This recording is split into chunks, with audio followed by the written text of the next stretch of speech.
어느 날, 아, 힘들어서 더는 못하겠네. 이참에 그냥 다 포기해버릴까? 어, 도련님, 혼자 계셨네요? 어머님은요? 친구들이랑 커피 마시러 잠깐 나가셨어요. 형수님은 어디 다녀오시는 길인가 봐요.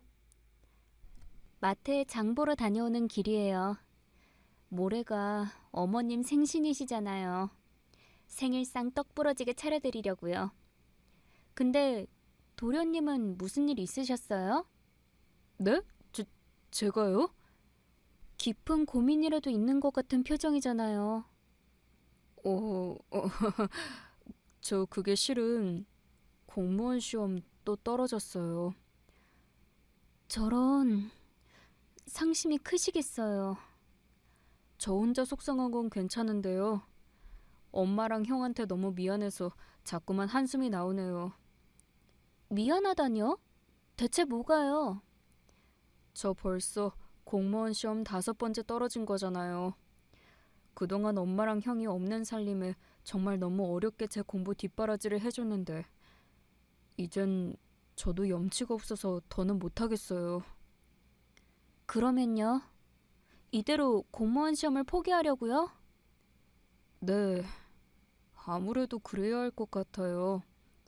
이번 시험은 정말 자신 있었는데 이번 엄마 생신 땐 선물로 공무원 합격증을 선물할 수 있을 줄 알았는데 이렇게 또 떨어져 버리는 바람에 너무 죄송해서 저도 더는 못하겠어요.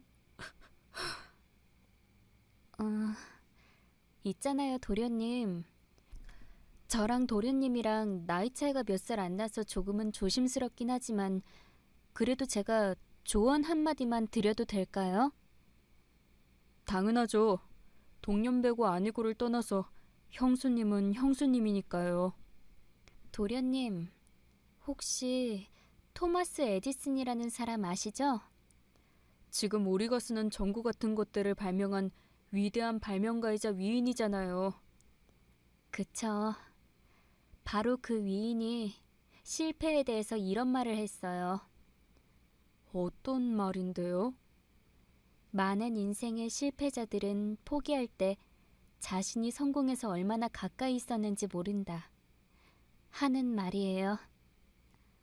아, 네, 그랬군요. 근데 그런 이야기를 저에게 해주시는 이유가 도련님께서 지금 공무원 시험을 포기하시면 나중에 반드시 후회할 거라는 말씀을 드리고 싶었어요. 후회요? 네. 위대한 발명가인 에디슨의 말처럼 도련님께서는 지금 자신이 성공에 얼마나 가까이 있는지를 모르고 계실 뿐이에요. 지금 포기하지 않고 다시 힘껏 도전한다면 다음 시험에는 반드시 합격할 수 있을 거고요. 정말 그럴까요? 당연하죠. 도련님 스스로를 믿으세요. 도련님께서 그동안 해왔던 노력을 믿으시고요. 공무원 시험 합격은 이미 도련님 가까이에 있으니 더는 망설이지 말고 용기 내서 꿋꿋하게 나아가시기만 하면 돼요. 음, 네, 좋은 말씀 감사합니다. 형수님 덕분에 용기가 다시 샘솟았어요. 포기하지 않고 다시 도전해 볼게요. 제 말이 용기가 되었다니 저도 기쁘네요. 그리고 도련님 곁에는 이 형수가 함께 있다는 것도 절대 잊지 마세요. 도련님의 수험생 건강식은 이 형수가 제대로 책임집니다. 1년 뒤. 형수님, 형수님! 왜 그렇게 뛰어오세요? 무슨 기분 좋은 일이라도 있으세요? 그게 그러니까 일단 물부터 드시고 말씀하세요. 이러다 도련님 숨 넘어가겠어요. 네, 감사합니다. 이제야 좀 숨이 트이네요. 대체 어디서부터 뛰어오신 거예요? 공무원 시험 학원부터 한 걸음에 달려왔어요. 그 먼 길을 한달음에 달려왔다고요? 그럼 도련님 혹시... 네, 저 공무원 시험 합격했습니다. 우와, 정말 잘 됐네요. 이러지 말고 얼른 어머님한테 달려가세요. 지금쯤 아마 노인정에서 친구분들이랑 드라마 보고 계실 거예요. 아니요, 아직은 형수님께만 털어놓는 비밀로 해두고 싶어요. 저랑 도련님만의 비밀이요? 대체 왜요? 좋은 소식이면 가족 모두가 함께 기뻐하고 축하해야죠. 아직 면접이 남았거든요. 엄마랑 형한테는 면접까지 다 합격한 다음에 말씀드리려고요. 어, 그럼 저한테는 왜 미리 알려주시는 건지. 형수님께 약속드리려고요. 형수님께서 북돋아 주셨던 용기를 절대 잃지 않겠습니다. 면접 합격까지 용기를 가지고 꿋꿋하게 나아가서 공무원 시험 합격증을 형수님께 반드시 안겨드릴게요. 형수님은 제가 엄청 의지하는 분이시니까요. 네, 저도 좋아요. 그럼 좋은 소식 기대하면서 기다릴게요. 1년 뒤. 상견례 날을 잡았다고요? 도련님이요? 아, 우리 둘째가 신부감을 데리고 왔더라고. 도련님이랑 같은 부서에서 근무한다던 공무원 여자친구 말씀하시는 거죠? 어떻게 넌 우리 둘째 연애사에 대해서도 잘 아는구나. 아, 죄송합니다, 어머님. 도련님이 저한테만 살짝 알려준 내용이라서요. 저 혼자만 알고 있어서 서운하셨죠. 서운하기는 무슨. 형수랑 시동생 사이가 우애 깊어서 보기 좋아 그러지. 여하간 우리 둘째가 여자친구에 대해서 뭐 더 해준 얘기는 없었니? 도련님이 워낙 숫기가 없잖아요. 그래서 연애 얘기는 쑥스러워서 자세하게 들려주진 않았어요. 어렴풋하게나마 들려준 얘기라도 없어? 연애한 지 얼마 안 됐다는 것까지만 알아요. 도련님이랑 같은 공무원이라는 얘긴 어머님도 이미 아시고. 맞다! 친정이 부잣집이라고 하는 것 같더라고요. 어쩐지 아이가 귀티가 줄줄 흐르더라니. 부잣집에서 귀하게 자란 영이어서 그랬던 거구나. 아마도 그렇겠죠? 암튼 어머님은 이제 아무 걱정 없으시겠네요. 둘째 아들이 안정적인 공무원 부부가 되는 셈인데다가 사돈이 부잣집이면 장가도 잘 가는 셈이잖아요. 그야 그렇지. 아무튼 너한텐 늘 고마운 마음뿐이야. 우리 참한 맏며느리 덕분에 둘째가 마음 잡고 공무원 될 수 있었고 또 그 덕분에 이렇게 좋은 혼사까지 이어지게 되었으니 말이야. 에이, 전 그저 가족으로서 당연한 일을 했을 뿐인걸요. 도련님 결혼 준비하면서도 제 도움 필요한 일 있으면 언제든 말씀하세요. 맏며느리이자 형수님으로서 성심성의껏 돕겠습니다. 얼마 뒤. 형수님, 어디 가시는 길이세요? 친구랑 저녁 약속이 있어서요. 도련님은 데이트 중? 데이트 마치고 여자친구 집에 데려다주는 길이었어요. 인사해 자기야. 이쪽은 내가 가장 믿고 의지하는 형수님. 처음 뵙겠습니다. 이주영이라고 합니다. 아, 네, 반갑습니다. 어? 왜 그러세요? 그게 그러니까. 아, 제 화장이 좀 진하죠? 데이트한다고 멋을 좀 부려봤어요. 아, 네, 그러셨군요. 너무 걱정 마세요, 형수님. 여자친구가 개성이 강한 편이기는 해도 마음 씀씀이는 고운 사람이거든요. 네, 일단 알겠습니다, 도련님. 전 이만 먼저 가볼게요. 마침 저기 친구가 오고 있어서요. 잠시 후. 우리 동네까지 오느라 많이 힘들었지? 말도 마. 차가 어찌나 막히는지 원. 근데 방금 얘기하던 남자 누구야? 내 결혼식 때 한 번 봤었잖아. 우리 시동생. 그래? 근데 왜 시동생이 전현이랑 같이 팔짱을 끼고? 그치? 너도 전현 얼굴 한눈에 알아보겠지? 당연하지. 멀리서도 딱 알아보겠더라. 전현은 너를 몰라볼 수 있을지도 모르겠지만 너랑 내가 이주영 그년을 몰라볼 순 없는 일이잖아. 그년이 우리한테 얼마나 악몽 같은 존재였는데.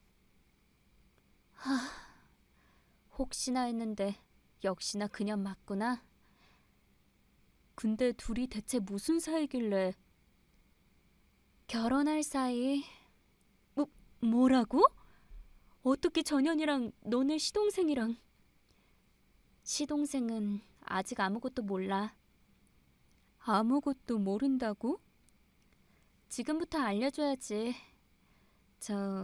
그래서 말인데 우리 저녁은 나중에 먹자. 당연하지. 나 신경 쓰지 말고 얼른 가서 다 말해. 내가 도울 일 있으면 언제든 얘기하고. 저런 년은 천벌을 제대로 받아야 돼. 잠시 후. 왜 벌써 오세요? 친구분이랑 저녁 드시기로 한 거 아니었어요? 그게 실은 도련님한테 조용히 할 얘기가 있어서요. 조용히 할 얘기요? 도련님은 여자친구의 과거에 대해서 얼마나 알고 계세요? 그게 무슨 말씀이신지. 잠깐 도련님 귀 좀 빌릴 수 있을까요? 귀를 빌려달라고요? 귓속말로 조용히 말씀드리고 싶어서요. 네, 그러세요. 도련님 여자친구는 말이에요. 사실은 이런 사람이에요. 네? 그게 정말이세요? 제 여자친구가 그랬다고요? 그럼요. 방금 제가 귓속말로 해드렸던 말 전부 다 사실이에요. 알겠습니다. 그런 사람이랑은 절대 결혼할 수 없죠. 내일 만나서 당장 파혼하도록 할게요. 제 말을 믿어주시는 건가요? 형수님 말씀이라면 저는 해가 서쪽에서 뜬다고 해도 믿어요. 그니까 이제 아무 걱정 마시고 마음 푹 놓으세요. 아주 매몰차게 파혼하겠습니다. 다음 날. 얘 며느라, 너 시동생한테 무슨 말을 한 거니? 대체 무슨 말을 했길래 그 얌전한 둘째가 하루아침에 결혼을 파투를 내버려? 그쪽 집안에서 파혼의 책임을 우리한테 묻겠다고 난리더라. 다행히도 도련님이 생각하나는 참 올바르고 반듯한 사람이더라고요. 뭐라고? 예비 신부의 과거에 대해서 도련님한테 전부 이야기했거든요. 과거라면 대체 어떤? 어머님께서 저랑 같이 목욕탕 다니시다가 제 몸에 무슨 흉터 자국이 그렇게 많으냐고 물어보신 적 있으셨죠?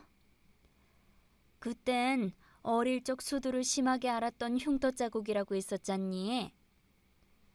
그 말은 사실 거짓말이었어요. 제 몸 곳곳에 새겨져 있는 흉터 자국은 다시는 떠올리고 싶지도 않을 만큼 아주 끔찍한 날들의 흔적이거든요. 아주 끔찍한 날들의 흔적이라고? 제 흉터들 전부 도련님이랑 결혼하겠다는 여자가 만들어 놓은 거거든요. 둘이 아는 사이였어? 고등학교 3년 내내 같은 반이었어요. 그럼 설마 둘째 여자친구한테 괴롭힘을 당했던 거야? 네, 어머님. 괴롭힘이라는 말로는 다 표현할 수 없을 만큼 끔찍하게 당했었어요. 대체 어떻길래? 그때 전 그 여자의 심심풀이 인형 신세였다고 생각하시면 돼요. 급식이 맛이 없으면 그 핑계로 불러내서 괴롭히고, 날씨가 흐리면 그 핑계로 불러내서 괴롭히고. 그만하거라. 내 이미 다 알아들었으니 굳이 쓰라린 기억 다시 떠올릴 필요는 없어. 우리 둘째가 갑자기 결혼 파투를 내버린 이유도 내 다 알 것 같고, 세상 가장 믿고 의지하는 형수에게 몹쓸 짓을 저질렀던 사람을 아내로 맞이할 순 없었겠지. 그렇게 되는 건 나부터도 용납할 수 없고. 이해해 주셔서 감사합니다. 그치만 말이다, 슬기야. 그 여자와의 혼사를 제대로 끊어놓기 위해서는 우리 쪽에서도 그럴 만한 증거를 가지고 있어야 해. 당장 각종 결혼 준비 예약들이 다 끝나버린 상황인데 우리가 억울하게 위약금 물어가면서까지 파혼할 순 없잖니. 그건 그렇지만. 그래서 말인데, 힘들겠지만 혹시 증거 같은 걸 마련해 줄 수 있을까? 증거요? 증거가 있어야 파혼의 책임을 여자 쪽으로 확실히 돌릴 수도 있고, 그래야 이런저런 위약금들도 여자 쪽으로 처리할 수도 있잖니. 시간이 많이 지난 일이라서 당장 증거될 만한 건 없는데요. 꼭 필요하다면 제가 한번 만들어 보겠습니다. 그래, 그렇게 해주렴. 힘들겠지만 부탁할게. 며칠 뒤. 증거? 시동생을 제대로 파혼시키려면 이주영 그년이 얼마나 악마였는지를 증명할 증거가 필요해. 글쎄, 시간이 오래 지난 일이라서. 최근 일이라도 좋으니까 그년에 대해 알고 있는 얘기 있으면 뭐든 말해줘. 그년 정도의 악마라면 분명 재벌을 개못 주고 살아왔을 거 뻔하니까. 그런 얘기라면 내가 제대로 알고 있는 게 하나 있지. 제대로 알고 있는 얘기? 응, 우리 큰오빠가 경찰 됐잖아. 그래서 알게 된 이야기인데, 네 말처럼 이주영 그년 어른 돼서도 어릴 적 주먹질하던 그대로더라. 대체 무슨 얘기길래? 그년이 대학교 2학년 때 2학년 후배들 군기 잡겠다시고 잔혹하게 기합 주고 몽둥이질까지 하다가 결국 후배들한테 단체로 고소당해서 폭행죄로 300만 원 벌금형 처분받았었어. 벌금 300만 원? 그거 확실한 얘기야? 당연하지. 올 큰오빠가 그 사건 담당이었으니까. 와, 이주영 그년 내 그럴 줄 알았다. 근데 그럼 그녀는 대체 어떻게 공무원이 된 거야? 벌금형까지 떡하니 받아버린 주제에. 나도 그게 너무 기가 막히고 어이가 없어서 오빠한테 그런 년이 어떻게 공무원이 될 수 있었는지 물어봤었거든? 그랬더니 공무원법에 따르면 이렇다더라. 300만 원의 벌금을 선고받았더라도 벌금형 선고 이후 2년이 지난 이후로는 공무원 시험에 응시하고 합격해서 임용되는데 아무 지장이 없다고. 그렇구나. 그럼 이주영 그년도 벌금형 선고받은 2년 이후에 공무원 시험 응시해서 합격했던 거네? 그랬던 거지 뭐. 암튼 잘됐다. 방금 그 벌금형 얘기 다시 한번 해줄 수 있을까? 녹음하게? 당연하지. 이것만큼 결정적인 증거가 어디 있겠어. 그러지 말고 기왕 녹음하는 김에 판을 크게 벌려보는 건 어때? 판을 크게 벌려? 이주영 그년한테 당하고 살았던 동창이 어디 한둘이냐? 이참에 동창들한테 증언 싹 받아서 녹음에다가 그년 아주 제대로 파멸시켜버려. 오케이, 아주 좋은 생각이야. 우리가 당했던 과거의 아픔을 제대로 되돌려주자고. 겸사겸사 악마 같은 그년으로부터 우리 시동생도 제대로 구해주고. 며칠 뒤. 너가 김슬기라고? 학교 다닐 때 내 전용 심심풀이 인형이었던 김슬기? 말 똑바로 해. 내가 가장 존경하고 의지하는 형수님이셔. 일단 참으세요, 도련님. 제가 다 알아서 처리할게요. 저리 같은 소리하고 있네. 예전엔 내 눈만 마주쳐도 오줌을 지릴 것 같았던 년이. 이제는 본색을 아주 노골적으로 드러내는구나. 이 판국에 내가 본색을 뭐하러 숨겨? 이미 저 사람이랑 헤어졌고 결혼도 파토 났고 네가 가져온 녹음 파일 때문에 내 과거까지 전부 폭로된 이 판국에? 그래. 어떻게 생각하면 차라리 본색을 솔직하게 드러내줘서 고맙기도 하네. 내가 지금부터 아무런 거리낌 없이 널 짓밟을 수 있으니까. 뭐가 어쩌고 어째? 닥치고 내 말 잘 들어. 파혼의 모든 귀책 사유는 너한테 있어. 따라서 파혼하면서 발생한 모든 금전적 손해는 너네 집에서 부담해야 할 거야. 이걸 이루기 위해서 아주 어렵게 녹음해온 증거 녹음 파일이니까. 너 진짜 속이 아주 옹졸한 년이구나. 학창 시절이 벌써 시간이 얼마나 지났는데 과거에 사소했던 기억 하나 가지고 이제 와서 복수를 하려는 거 보면 복수가 아니라 천벌을 내리려는 거야. 야, 김슬기! 가해자 입장에서는 시간이 많이 지난 일이고 과거에 있었던 아주 작고 사소한 기억일 수 있을진 모르겠지만 피해자인 나랑 우리 친구들 입장에서는 달라. 네 년이 내 몸에 새겨놓은 흉터를 볼 때마다 몸서리를 쳤고 앞으로 평생 잊혀지지 않을 지옥 같은 기억이라고. 그런 주제에 뭐? 공무원? 우리 도련님이랑 결혼을 해? 너 같은 쓰레기를 받아줄 시댁이 대체 어딨는데? 듣다 더는 못 참겠다. 김슬기, 너 오늘 나한테 제대로 한번 뒤져봐라 아주! 이리 봐, 이 쌍년아! 괜찮으세요, 형수?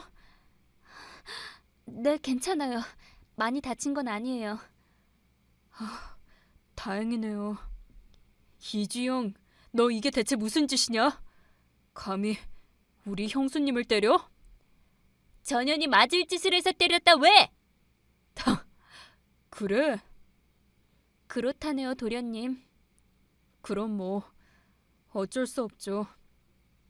제 생각도 그래요. 당장 경찰 불러주세요. 뭐? 경찰? 당연하지. 오늘부로 너 인생 아주 종친 거야, 이년아. 한 달 뒤. 제발 내가 이렇게 싹싹 빌 테니까 합의서에 도장 한 번만 찍어주라. 합의는 무슨 합의? 폭행 혐의로 형사 고소 예정대로 진행하고 너한테 얻어맞은 피해 보상은 나중에 민사소송으로 따로 청구할 거야. 그러지 말고 한 번만 용서해주라. 파혼 위약금들도 벌써 내가 다 냈고 앞으로 너희 시동생 근처에는 얼씬도 안 할 거고 네가 원한다면 폭행 합의금도 많이 쳐줄 테니까. 나 같은 제목으로 300만 원 벌금형까지 받았던 거 알잖아. 이번에 재판받게 되면 나 꼼짝없이 교도소 가야 한단 말이야. 잘 됐네. 그게 내가 바라던 거거든. 악마 이주영이 천벌을 받는 일. 제발 슬기야. 우리 동창이잖아. 학창 시절의 추억을 봐서라도 이번 한 번만 용서를 제발. 아니, 난 너 따위 동창 둔 적 없어. 실형 선고받으면 나 공무원도 파면당한단 말이야. 우와, 축하해. 애초에 니년 따위한테 공무원 정장은 영 어울리지가 않았거든. 너한테는 말이야, 교도소 재수복이 아주 딱이란다. 이후 그녀는 꼼짝없이 실형을 선고받아 교도소에 수감되었습니다. 당연히 공무원도 파면을 당했죠. 그렇게 천벌을 받은 그녀는 인생 송두리째 갱생 불가능한 전과자의 나락으로 떨어져 버렸지만 저와 시댁은 행복하게 잘 지내고 있어요. 도련님은 아주 착하고 조건도 훨씬 좋은 여자친구를 새로 만나 알콩달콩 사랑을 속삭이는 중이고요. 저는 도련님과 시댁을 구한 은인이라면서 가족들 모두의 사랑을 애지중지 받으며 호강하고 있으니까요.